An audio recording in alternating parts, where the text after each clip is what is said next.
자, 오늘 이 시간에는요, 제가 포스트 바이오틱스에 대해서 말씀을 드릴 건데, 지금 한국 아메리가, 그죠? 5월 달부터 해가지고 마이랩이라는 본격적인 개인화 맞춤형 유산균에 대해서 지금 나오고 있단 말이에요. 그래서 왜, 이런 식으로 지금 원래 한국 아메이가 아메이에서 지금 유산균이 하나밖에 없었는데, 지금 현재는 여러 가지가 나오고 있고, 그죠? 또 개인화 같이 또 나오고 있고 이런 식으로 지금 아주 세분화되면서 새로운 쪽으로 이제 연구가 많이 되고 있는데 왜 이런 게 중요하냐? 이게 이런 유산균 시장이 지금 계속 발전하고 있고요. 그 다음에 우리 장내에 있는 균의 어떤 역할에 대한 연구가 지금 어마어마하게 많이 되고 있는 거예요. 그래서 지금 여러분 먼저 조금 아시겠지만 생소하시겠지만 포스트 바이오틱스가 뭐냐 하면은요. 이게 균이 만들어내는 어떤 물질 아니면 유산균이 죽음으로 해가지고 나오는 어떤 물질인데요. 이게 우리 인간한테 긍정적인 어떤 역할을 너무 많이 하는 거예요. 그래서 지금 이런 거에 대한 연구가 지금 엄청나게 많이 되고 있습니다. 그런데 이게 역사적으로요. 어디에서부터 이게 시작됐냐면요. 여러분 분변 이식이라 들어보셨어요? 한마디로 말해가지고 똥을 이식하는 거예요. 자, 우리 생각에 남의 똥을 내 장에다 넣는다? 아, 이게 이래가지고 큰일 나는 거 아니야? 근데 이게 똥을 그대로 넣는다는 말이 아니라 변 속에 있는 어떤 유익한 어떤 물질만 딱 선택을 해가지고 그거를 넣는 그런 거예요. 근데 이게 1900년 50년대 그러니까 벌써 한 6, 70년 전부터 이런 연구를 많이 했고 또 효과가 있는 그런 부분이 있었어요. 그런데 왜 이런 분별 이식을 하게 됐느냐? 요거는요, 올해 나오는 그 연구 논문인데, 누구한테 했느냐면요, 그 와이프가 양극성 장애 아시죠, 여러분? 양극성 장애. 바이폴라. 그러니까 우울과 조증을 왔다 갔다 하는 이런 여자분, 그 와이프한테 이 사람이 보니까 12가지 이상의 약물을 먹고 있고 10번 이상 입원하게 되고 또 약을 먹는 과정에 막 체중이 증가하면서 병에 대해서 심각한 어떤 부작용이 막 생기는 그런 사람이었는데 도저히 이제 약으로는 안 되는 거지. 그런데 남편이 이제 건강했겠죠? 남편의 대장을 이식했더니만 이 병이 좋아지는 거예요. 장애 극복이 되면서 약물 투여를 안 하게 된 거야. 그래서 이게 요즘 이제 분변 이식이요. 쉽게 말해서 이걸 통해 가지고 어떤 병에 대해서 연구를 하고 있는데 이건 어디까지냐면은 정신과까지도 지금 연구가 되고 있다는 이야기야. 요거는 아직은 보편적으로 인정받고 있는 건 아니지만 이런 식으로 이런 장애 변에 있는 어떤 물질이 인간한테 긍정적인 역할을 미친다. 이런 식으로 연구 논문되어 있다는 거예요. 이게 뭐냐면요. 장내 어떤 세균이 뇌에 어떤 긍정적인 영향을 미쳐가지고 그죠? 우리 몸에 긍정적인 호르몬을 분비시켜서 이게 정신 건강에도 미친다. 그리고 이걸 뭐라 그러냐면 그래서 이걸 가지고 장하고 뭐하고 연결돼 있다? 뇌하고 연결됐다고 이야기를 하는 거예요. 이걸 장뇌축이라고 이야기를 해요. 요즘은요, 이 장이 우리 몸의 모든 걸 모듈레이션 한다. 그래서 왜 이런 말도 있죠. 우리 몸의 면역의 80%를 차지하는 게 뭐라 그래요? 장이다라고 이야기하잖아요. 그러니까 면역뿐 아니라 정신건강 또 요즘 어떤 이야기 하는지 아세요? 장뇌축이라고 이야기하고요. 또 장폐, 장폐축 면역이죠? 장뼈, 장뼈축 이렇게 이야기하고 장콩파축 이렇게 이야기를 해요. 이런 식으로 장의 어떤 무엇인가가 우리 몸의 모든 것에 다 관여하고 긍정적인 영향을 미친다. 이런 식으로 연구가 되고 있는 거예요. 근데 이제 앞에 이야기했던 이 바이폴라에 대한 연구는 장과 뇌하고 연결되어 있다는 어떤 하나의 가능성을 제시하는 거겠죠. 그래서 이걸 가지고 뭐라 그러냐면요. 사이코바이오틱스라고 그래요. 이제 여러 가지 용어 막 나오죠. 사이코 뭡니까? 정신건강, 바이오틱스, 유산균이잖아요. 그죠? 그러니까 쉽게 말해서 사이코바이오틱스 충분히 섭취했을 때 정신질환으로 고통받는 환자들까지도 건강이익을 주는 균이 있더라. 자, 그래서 이 분변이식은 사실은요, 언제 많이 연구됐냐면요, 이게 몇 년도더라? 1950년도. 그러니까 1950년대 이전에 장에 어떤 문제가 심각한 어떤 사람들한테 이게 대표적으로 뭐냐면 조금 어렵긴 한데요. 클로스트리디움 디피실 하는 이런 균이 있어요. 근데 이게 클로스트리디움 디피실이 항생제 내성이 돼가지고요. 어떤 약을 써도 안 듣는 거라. 근데 이 클로스트리디움 디피실에 대한 어떤 환자가요. 우리나라에는 한 10,000명 정도, 미국에는 한 50명 정도 나올 정도로 병원에서는 심각해요. 특히 어떤 사람한테 말하자면요. 노인이라든지 면역이 떨어진 사람들한테 이 병 걸리면요. 이것 때문에 사망률이 6.8%나 되는 거예요. 그러니까 난치병이지, 난치병. 그죠? 불치병 내지 난치병이 되는 이런 건데요. 이 클로스트리디움 디피실을 치료하는 방법이 뭔지 아세요? 분변이식인 거예요. 건강한 장을 가진 사람의 변을 추출해가지고요. 그 속에서 필요한 성분만 딱 추출해가지고 이거를 넣어주는 방법. 그러니까 입에서 이렇게 넣어주는 방법, 항문에서 조사하는 방법이 있는데 이렇게 드리면요. 클로스트리디움 디피실에 대해서 감염증의 치료가 되더라는 거야. 그래서 요즘 이제 이런 걸 많이 하는데 이게 과거에는요. 항생제가 아직 발달되기 전에 이런 식으로 많이 했다가 항생제가 나오는 바람에 굳이 이래 안 해도 되는 거예요. 그래서 폐기됐다가 요즘은 뭐가 생겼어요? 슈퍼박테리아 생긴 거야. 그죠? 아시죠? 이 뭐냐? 어떤 항생제에 저항하는 균이 생기면서 어떤 항생제를 써도 이게 치료가 안 되는 거지. 그러면 이걸 치료하는 방법은 현재로는 분변이식밖에 없는 거예요. 그러니까 이런 식으로 해가 지금 다시 이 분변이식의 연구가 막 되고 있고, 그죠? 그리고 요번에 우리 한국암미가 마이랩 어떻게 하는지 아시죠? 마이랩 열어보래 똥을 받아요.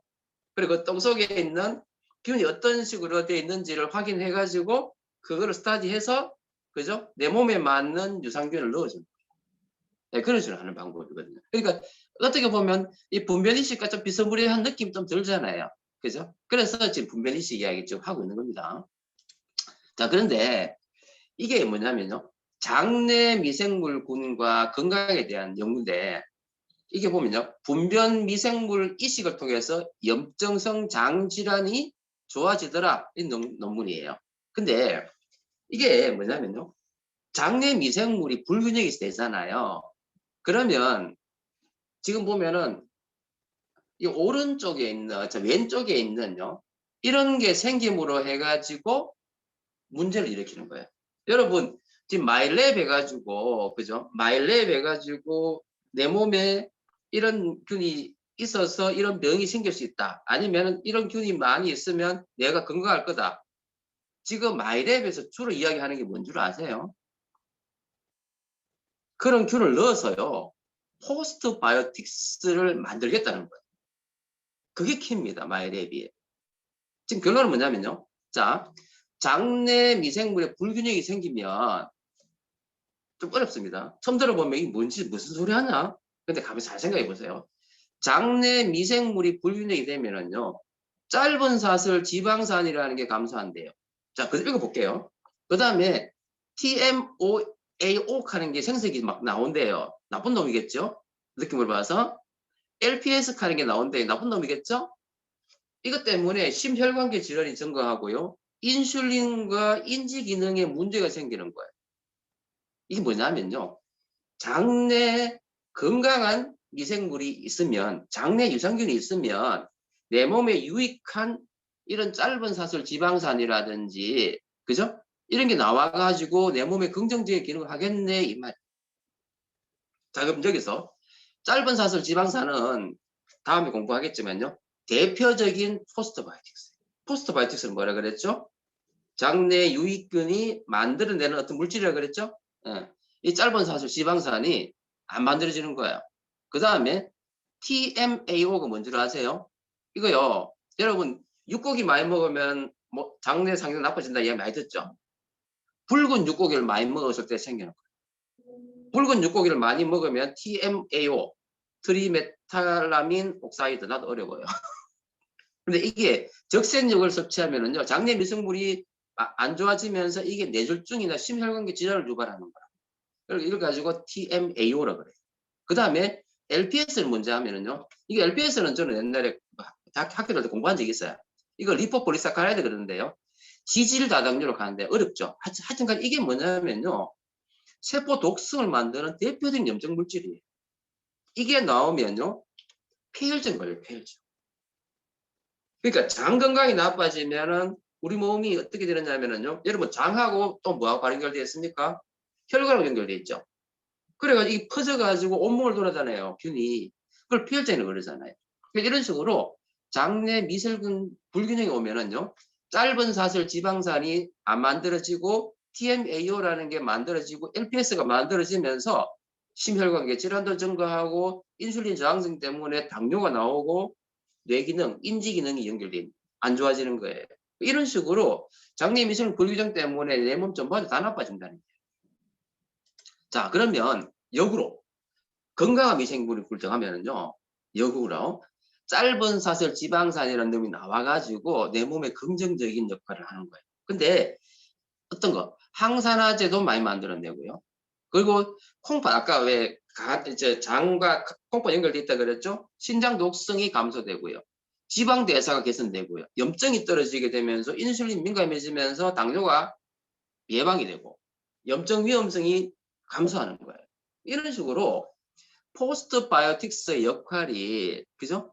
그러니까 쉽게 말해서 우리가 이제 유익균을 먹으면은요. 유익균 때문에 야가 만들어내는 이런 긍정적인 포스트 바이오틱스를 통해서 뇌가 건강해지는 거예요. 이해되시죠? 그렇게 이해하셔야 돼요. 그래서 자 다시 정리할게요. 건강한 미생물은요. 짧은 사슬 지방산 앞으로 계속 이야기할 겁니다. 짧은 사슬 지방산을 많이 만들어내고 항산화제가 생성되고요. 그 다음에 지금 여기는 안 적겠습니다만 비타민 미네랄을 만들어내. 누가? 유산균이. 신장 독성이 감소되게 되고요. 지방 대사가 좋아지게 되고 염증 떨어지고 당뇨와 같은 만성 질환들이 예방이 되고 그 다음에 염증성 위험성이 감소되고 그 다음에 앞에 보면 인지 기능이죠. 그러니까 장과 뇌는 연결됐다고 보시면 돼요. 그래서 인지 기능이 또 좋아지는 거예요. 이런 식으로 포스트 바이오틱스 역할이 커진다 이런 말이에요. 자, 그래서 요거는요. 장이 나빠지면은 콩팥이 나빠진다에 대한 그런 논문이에요. 국제 그 콩팥 학술지에 게재된 논문인데요. 무균지, 균이 전혀 없는 쥐한테 급성으로 콩팥에 병을 유발했는 거예요. 유발했더니만요. 어떻게 됐냐면 콩팥이 나빠지면 콩팥은 뭐 합니까, 여러분? 혈액 내에 있는 나쁜 독소 제거해 주는 거죠. 그러니까 우리 몸에 독소 제거해 주는 것 중에서 중요한 역할을 하는 게 뭐냐면 소변으로 나가게 해서 콩팥, 대변으로 나가게 해서 장이잖아요. 근데 콩팥을 나쁘게 했더니만요. 장이 나빠지는 거예요. 그러니까 장의 기능이 떨어지게 되고 염증이 증가하게 되면서 장내 마이크로바이옴에 문제가 생기는 거지. 쉽게 말해서 콩팥을 망가뜨렸더니만 장이 망가지더라. 그러면 이 무균쥐가 지금 장 나빠졌겠죠? 이때 이 쥐 속에 있는 마이크로바이옴, 그 장내에 있는 그거를 뽑아가지고 건강한 쥐에 넣었더니만요. 어떻게 되느냐 하면은요. 이 건강한 쥐의 콩팥이 망가져. 그 말은 뭐다? 장이 나쁘면 콩팥이 망가지겠네. 맞죠? 연결돼 있대. 그래서 결론은 뭐냐면 건강한 장내 환경이 콩팥병하고 연결돼 있다. 그러니까 장내 환경이 나쁘면 콩팥병이 생길 수 있겠네. 사람한테도 역으로 생각해 볼 수가 있다는 이야기죠. 자, 그래서 이제 본격적으로 포스트 바이오틱스에 대해서 이야기를 해볼게요. 포스트 바이오틱스. 자, 포스트 바이오틱스는 이때까지 우리가 주로 어떤 연구를 많이 했나요? 맨 처음에는 유산균에 대한 이야기를 많이 했죠. 그걸 뭐랍니까? 프로바이오틱스라고 그러죠. 아시죠? 유산균, 프로바이오틱스. 근데 프로바이오틱스 이야기를 한참 하다가 갑자기 유산균의 먹이가 되는 프리바이오틱스 이야기를 많이 했죠. 그죠? 그러다가 어느 순간 보니까 프로하고 프리가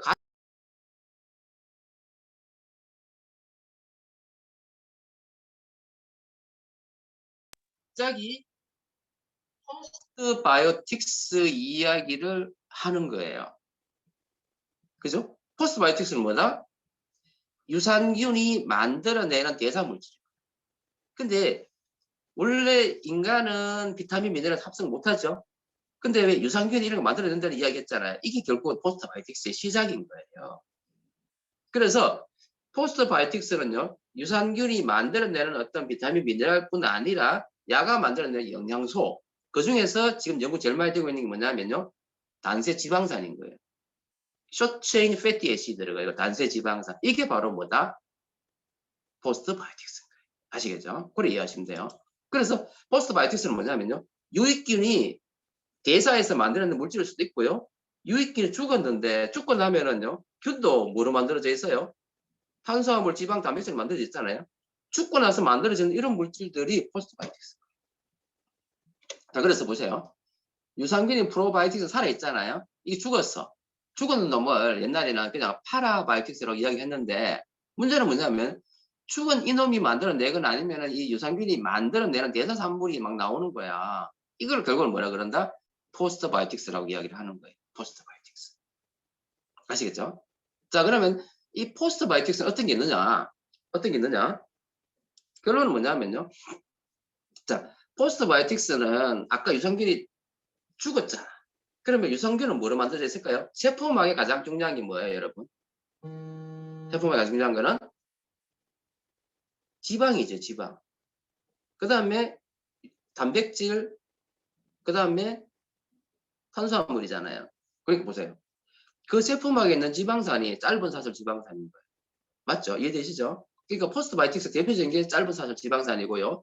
그 다음 펩타이드는 뭐냐면 단백질의 구성성분이잖아요. 그러니까 향균 펩타이드 만들어지는 거고, 그 다음 천연의 비타민 미네랄이 만들어지는 거예요. 누가? 유산균이 만들어내는 거예요. 그러니까 유산균이 대사에서 만들어낼 수도 있고요. 유산균 죽음으로 해가지고 자기 어떤 물질을 분비시킬 수도 있고. 그래서 그렇게 돼가지고 짧은 사슬 지방산이나 항균 펩타이드라든지 천연 비타민 미네랄이라든지 그 다음에 복합 아미노산이라든지 뭐 신경 전달 물질이라든지 아니면 세포가 죽으면서 나오는 파쇄물들이 막 나와서 이게 무슨 역할을 한다고요? 포스트바이오틱스 역할을. 이해되세요? 자, 그래서 역할을 조금 더 정리해 볼게요. 자, 포스트바이오틱스는요. 첫 번째 제일 지금 연구 제일 많이 되고 있는 게 이거 빨간색 짧은 사슬 지방산. 근데 이 짧은 사슬 지방산이 유익균이 식이섬유를 발효해가지고 짧은 사슬 지방산을 만들어냈는데 야가 장내 환경을 좋게 해주면서 하여튼 건강한 역할을 많이 해. 뒤에 그 역할이 더 있어요. 이야기해 드릴게요. 두 번째 항균 펩타이드 뭐예요? 균을 항균한다. 그런 펩타이드. 펩타이드 뭐죠? 단백질이죠. 그래서 유산균이 만들어낸 항균 펩타이드인데 이거는 박테리오신카는 어떤 내산성 어떤 그런 물질인 거예요. 그래서 유해균을 억제시키는 역할을 하는 거예요. 항균 펩타이드. 그 다음에 전자리 비타민 미네랄. 인간은 못 만들어내지만은요, 유산균이 비타민과 미네랄을 만들어내네 항산화 역할을 하겠지. 그죠? 복합아미노산도 마찬가지인 거예요. 이런 걸 다 만들어내는 거예요. 누가? 유산균이. 원래 인간은요, 아미노산, 그다음 비타민 미네랄을 직접 만들어내지는 못해요. 물론 아미노산은 필수, 불필수 있는데 필수는 못 만들어 불필수 조금 만들어내기는 하죠. 근데 장내에 있는 유산균이 이걸 만들어낸대. 그 다음에 신경전달 물질로 여러분 저 보세요. 신경전달 물질 중에서 그 뇌 호르몬 중에서요. 불면증, 그 다음에 뭡니까 또 우울증, 불안증을 예방해주는 호르몬 이름이 뭐라고 알고 계세요? 불안, 우울하고 관련된 거. 세로토닌이에요. 세로토닌이 또 뭐로 바뀐다? 멜라토닌으로 바뀌어서 이게 수면 호르몬이잖아요. 쉽게 말해서 사람을 편안하게 해주고 그래서 이때 나오는 호르몬이 뭐냐면요. 세로토닌과 좀 어렵지만 가바예요. 가바. 세로토닌과 가바를 유산균이 만들어내는 거예요. 자, 이 질문. 우리 체내에서 세로토닌 네호르몬입니다. 세로토닌을 제일 많이 만들어내는 곳은 어딜까요? 장입니다. 장. 뇌가 아니고 장입니다. 아시겠어요? 네. 그래서 이제 사실은 세로토닌을 장에서 많이 만들어내는 걸 알고 있었는데 그 중에서 많은 양을 누가 만들어낸다고요? 균이 만들어요. 유산균이 만들어요. 이해되시죠? 이걸 통해서 걱정, 우울, 스트레스와 같은 걸 조절해주고 기억력이랑 합숙에도 도움이 되겠습니다. 그 다음에 세포가 파쇄되면서 나오는 파쇄물로서 좀 어렵습니다. 펩티도글리칸, 뭐 지질 단백질, 테이코산 이런 게 나오는데요. 다 처음 들어보시죠? 자, 그래서 이제 세포 파쇄물 이야기 좀 먼저 해보는데 여기 이제 펩티도글리칸, 뭐 지질 단백질, 테이코산인데 어려우면 안 외우셔도 돼요. 근데 결론은 뭐냐면요. 이런 세포 파쇄물이 어떤 역할을 하느냐면 한마디로 얘기할게요. 면역력 증가예요. 세포 파쇄물 밑에 보시면요. 미생물 감염이나 종양에 대한 비특이적인 저항력 증가시키잖아요. 그 다음에 테이크선도 마찬가지예요. 독소에 대해서 저항하는 거예요. 면역과 직결되는구나. 장내 환경을 좋게 해주는 거나 이렇게 이해하시면 될 거예요. 자세한 내용을 설명하면 어려우니까 세포 파쇄물이 장내 면역을 증가시키면서 장내 환경을 좋게 해주는구나 이렇게 이해하시면 될 거예요. 아시겠죠? 자, 그 다음에 포스트바이오틱스의 역할은 한마디로 얘기해서요. 항산화, 항미생물, 유해균 증식 억제, 항염증 면역 이거예요. 그런데 그리고 또 있잖아요. 미생물 중에서도 아까 헬리코박터 파이로니, 살모넬라 뭐냐면 장티푸스균이에요. 장내 환경을 균형시키면서 위장관을 좋게 해주고 아토피 피부염이라든지 소화기관, 면역기관 지금 이런 식으로 연구가 많이 되고 있는 거예요. 즉 포스트바이오틱스의 역할에 대해서 지금 어마어마한 연구가 되고 있고 앞으로는요. 유산균, 좋은 유산균을 통해 가지고 야가 해내는 역할 중에서 포스트바이오틱스를 만들어서 이런 역할을 하겠다라고 이렇게 연구되고 있다는 이야기. 자, 그래서 대표적으로 지금 제일 많이 되고 있는 게 바로 뭐냐면 단세지방산이에요. 숏체인 패티 애시드. 가장 주목받고 있는 포스트바이오틱스인데 이게 어떻게 만들어지냐면요. 식이섬유가 들어가면 이 프리바이오틱스잖아요. 프리바이오틱스를 대사해가지고 유산균이 뭘 만들어내냐면 숏체인 패티 애시드. 단세 지방산을 만들었는데 이게 바로 뭐냐면요. 부티레이트, 아세테이트, 프로피온산이에요. 오늘 아침에 마일랩에서도 이야기했어요. 마일랩을 통해서 내 몸에 있는 이 숏체인 패티 애시드, 아세트산, 부티레산, 프로피온산이 구성이 어떻게 돼 있느냐 이거를 연구를 해가지고 당신은 A타입, B타입 해가지고 6개 타입을 나누는 거예요. 그래서 거기에 맞춰서 유산균을 이렇게 너는 A를 하라, 너는 2번을 하라, 3번을 하라 이렇게 하는 거예요. 결론은 뭐냐면요. 이 식이섬유가 대사되면서 이런 숏체인 패티 애시드가 만들어지고 야가 여러 가지 역할을 하고 면역이라든지 이런 쪽에 관여하는구나 이렇게 연구돼요. 그래서 숏체인 패티 애시드는요. 아세트산, 부티르산, 프로피온산이에요. 아시겠죠? 그래서 이 단세지방산의 첫 번째 역할이 뭐냐면요. 장내 항상성이에요. 여러분 아시다시피 장이란 놈은요. 내가 필요한 영양분을 흡수해야 되겠지만은 문제는 뭐냐면요. 나쁜 놈이 흡수가 되면 그죠? 이게 바로 뭐라 그래요? 장누수증후라 그러죠. 장누수증후는 왜 생겼냐면 장벽과 벽이 타이트하게 딱 돼 있어야 되는데 이게 느슨해져 버리는 거예요. 그런데 이 장내 환경을 밀착시켜주는 역할을 하는 것이 유산균이라고 우리가 이야기했단 말이에요. 점막이라고 이야기했어요. 근데 이 유산균이 뭘 만들어낸단 말이에요? 숏체인 패티 애시드를 단세 지방산을 만들어서 장누수 증후를 막아내는 거예요. 아시겠죠? 그렇게 지금 연구가 되고 있는 거예요. 그래서 장내 항상성, 즉 장누수 증후를 예방하는 게 첫 번째 기능이다. 그리고 야가요 pH를 5에서 6 정도로 해가지고 장내 환경을 유지시키는 거예요. 그래서 유익균을 보호시키고 유해균을 억제시키는 역할을 하는 거예요. 그 다음에 장 운동도 좋게 해주고요. 칼슘, 미네랄 이런 미네랄 흡수도 좋게 해주고요. 그 다음에 콜레스테롤 합성도 차단해서 콜레스테롤도 떨어뜨려주고요. 다 외울 필요는 없어요. 그 다음 교감신경이라든지 에너지 쪽에도 도움을 주기 때문에 지방 촉적도 억제해주고 이런 식으로 긍정적인 장내 환경을 만들어주는 역할을 하는 것이 숏체인 패티 애시드라는 거예요. 두 번째 중요한 거는요. 이 짧은 사주 지방산이 만성 질환을 예방하는 거예요. 특히 당뇨. 특히 당뇨입니다. 보세요. 뭐 연구했냐면요. 일형 당뇨 뭔지 아시죠? 인슐린 못 만드는 거. 이 동물 실험입니다. 그러니까 일형 당뇨가 안 생기게끔 해주는 게 숏체인 패티. 두 번째, 2형 당뇨. 즉 대사증후군과 비만과 관련되는 2형 당뇨를 또 예방해주는 것도 숏체인 패티. 그래서 지방간이나 인슐린을 민감하게 만들어준다는 이야기고요. 그래서 결론은 막 복잡하게 적어놨는데 결론은 뭐냐면요. 이 숏체인 패티 애시드가 당뇨를 예방하는구나. 그렇게 이해하시면 됩니다. 아시겠죠? 자세한 거는 좀 전문적인 말이 많기 때문에 외우실 필요 없고 당뇨를 아예 1형 당뇨, 2형 당뇨 다 도움이 되는구나. 이렇게 이해하시면 됩니다. 단세 지방산이. 자, 그래서 이 짧은 사슬 지방산에 대한 잠재적인 가능성에 대해서 지금 연구가 엄청나게 많이 되고 있고요. 네. 그래서 이걸 통해 가지고 결국 뭐야? 짧은 사슬 지방산을 잘 만들어내는 유산균을 만들어내는 게 중요하겠구나. 그래서 지금 요번에 이제 마이랩 내 변을 검사해서 내 변 속에 이런 숏체인 패티 에시드가 구성이 어떻게 되어 있고 또 내 변 속에는 어떤 균이 많이 들어 있어서 이런 균을 넣어주면은 이 짧은 사슬 지방산을 더 잘 만들어줄 것이다. 이런 연구를 하는 거라. 아시겠죠? 지금 요번에 이제 한국 아메이가 주로 이야기하는 게 바로 그 부분이다. 이렇게 생각하시면 됩니다. 자, 그래서 이제 마지막입니다. 우리 몸에 있는 이 미생물군은요, 제2의 개념입니다.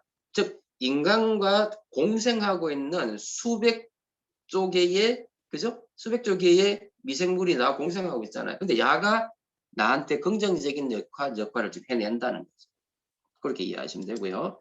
그래서 좋은 미생물과 인간이 공생함으로 해서 야들이 인간의 건강에 긍정적인 역할을 할 것이다. 그죠? 그래서 점점 이 마이크로바이옴에 대한 연구는 계속될 것이다. 앞으로는요, 프로바이오틱스를 통해서 나오는 포스터바이오틱스에 대한 역할에 대해서 많은 연구를 통해서 우리 건강에, 인간의 건강을 좋게 해줄 것이다. 이 말이에요. 그리고 마지막인데 여기 뭐냐면요. 뭐 그림 엄청 어렵죠? 간단하게 이야기하면요. 중간에 뭐 있습니까? 장 있죠? 장과 자 왼쪽 아래쪽에 보면은 장뇌축이란 말이에요. 장과 피부축이고요. 장과 뼈축이고요. 장과 이거 뭐냐면요. 이 뭐고? 잘 모르겠고 장과 간축이고요. 장과 심장축이고요. 장과 콩팥축이고요. 즉 결론은 뭐다? 아, 장이 우리 몸의 모든 것을 좌지우지하겠구나 이렇게 생각하시면 됩니다. 그래서 가장이 중요하다 그 말이에요. 아시겠죠? 그래서 이제 마지막입니다. 체내 유산균을 통해서 짧은 사이 지방산을 통해서 포스트바이오틱스 발휘가 결정될 수 있다. 그래서 결국은 적정한 바람직한 식생활과 운동도 꼭 병행해야 되겠지만 포스트바이오틱스를 섭취하는 것도 중요하지만은 프로바이오틱스를 잘 먹는 게 확실히 도움이 되겠구나.